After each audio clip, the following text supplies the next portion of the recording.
Hello cocktail lovers, I am Yaroslava, sommelier and wine educator, your guide on this journey through a world of wines, spirits and cocktails. The Cobbler cocktail family emerged nearly 200 years ago in the United States. The first of its kind was the sherry cobbler, which appeared in the 1830s. As with many cocktails from that era, the exact date of its creation is lost to time. Its earliest known mentioning was the diary of a British artist, Cathy Jane Ellis, who described encountering the drink during a journey through the US to her return from Canada.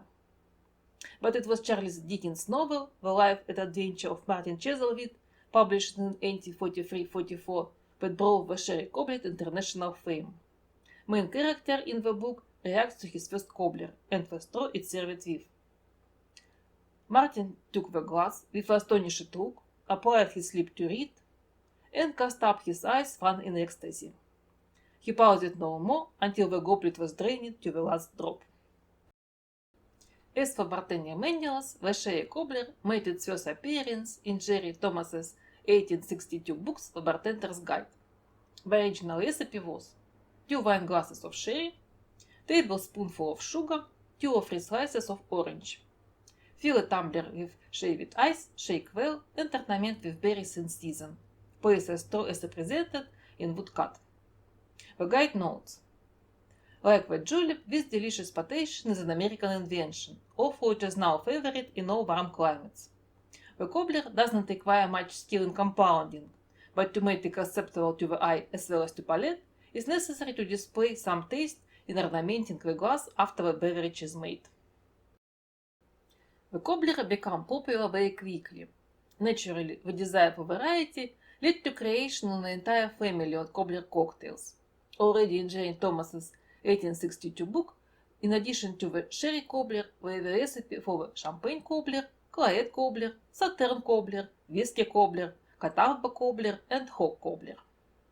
To summarize, a cobbler is a drink made of fruit, which can also be added as a juice, a sweetener, and an alcoholic base, all served over crushed ice. From there, it's up to your imagination. It is worth noting that the cobbler was the cocktail that introduced with straw to drink culture. The reason is simple. First, it is not always pleasant to press your lip against the crushed ice. And second, when a glass is filled to the brim with ice, it is difficult to finish the drink without spilling it over ice on yourself. The first cocktail straw, the actual straw, usually rice talc, and sometimes even macaroni. It wasn't until 1888 when American inventor Marvin Stone patented the paper straw. The idea came to him while drinking a cocktail from a rye straw on a hot day. Its grassy aroma ruined the experience. It must be said that he was drinking julep, not a cobbler. Ice, by the way, also entered the cocktail world thanks to the cobbler. The use of ice in drinks started about a decade earlier, but it was the cobbler that made it popular. In fact, the name cobbler is derived from the word cobble, meaning a rounded stone or fragment, referring to the chunk of the ice in the glass. So it's no coincidence that the rise of cobbler paralleled the ability of ice in bars. Ice was not made in freezer back then, it was harvested naturally. Both ice and cobbler crossed the Atlantic together. In 1845, the Illustrated London News commented on the popularity of ice harvested from a Wenham Lake in Massachusetts, which had been shipped to London for over 5 years.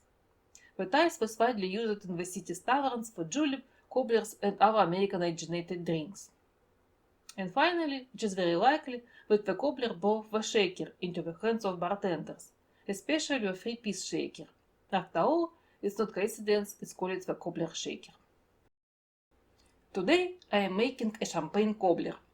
The oldest champagne cobbler recipe includes a slice of lemon, a slice of orange, sugar, and sparkling wine. Despite the name champagne cobbler, any sparkling wine can be used. The sweetness level of the wine also depends on personal preference. Today I am using Prosecco. The rest, fruit and sweetener, is entirely up to maker's taste. Juices are also allowed. Nowadays, sugar is often replaced with simple syrup, which dissolves more easily in the drink, or by fruit-based liquors. I have chosen maraschino. Traditionally, cobblers I serve it over crushed ice. However, for a light sparkling wine, I don't think this is the best approach. Crushed ice melts quickly, diluting the drink and diluting its flavor. This is why, for a champagne cobbler, I recommend using ice cubes. They melt more slowly, keeping the drink cool without watering it down too much. For today's cobbler, I used frozen grapes as ice cubes. Also, traditionally, the ingredients for a cobbler are shaken in shakers with ice before serving. But I don't like this method when using sparkling wine, as it disrupts the bubbles. So instead, I simply chill wine well. In our glasses, I have placed a slice of orange and lemon along with frozen grapes. Now, pour 30 ml of maraschino.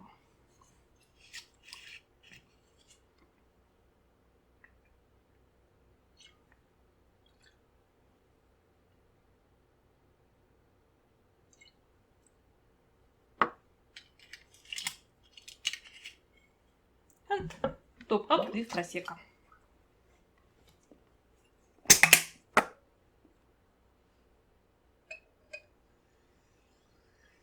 This one for you.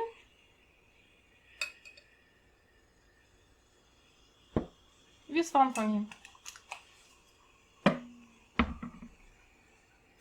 Stay with me, subscribe to my channel. Feel free to ask questions and don't hesitate to support me. Cheers!